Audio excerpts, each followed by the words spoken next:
নমস্কার, আমার নাম সুরাংশু দাস। আজকে সুকুমার রায়ের লেখা আবোল তাবোল বই থেকে একটি কবিতা বলছি। কবিতাটির নাম হুকো মুখো হ্যাংলা। হুকো মুখো হ্যাংলা, বাড়ি তার বাংলা, মুখে তার হাসি নাই, দেখেছো নাই তার মানে কি? কেউ তাহা জানে কি? কেউ কবু তার কাছে থেকেছো?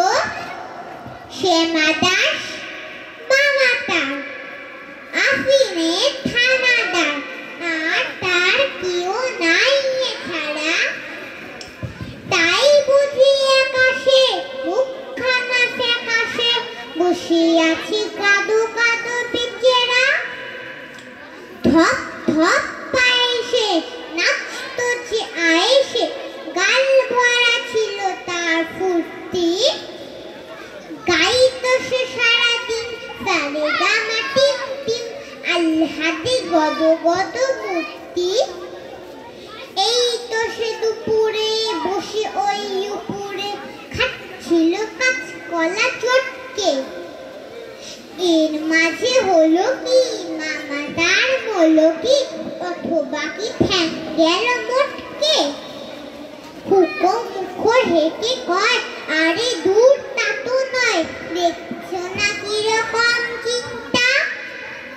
মাছি মারা ফোন দিয়ে যত ভাবি মন দিয়ে, ভেবে ভেবে কেটে যায় দিনটা। বসে দুটি ডাইনে লেখে মোর আইনে, এই লেগে মাছি মারি তচ্ছ। বামে যদি বসে তাও নহি আমি পিছু পাও, এই লেগে আছে তার অস্ত্র। যদি দেখি কোনো পাজি বসে ঠিক মাঝামাঝি, কি যে করি ভেবে নাহি পাই রে। ভেবে দেখি একটি দায়, কোন লেগে মারি তাই, দুটি বই লেগ মোর নাই রে। নমস্কার। এবারের প্রতিযোগী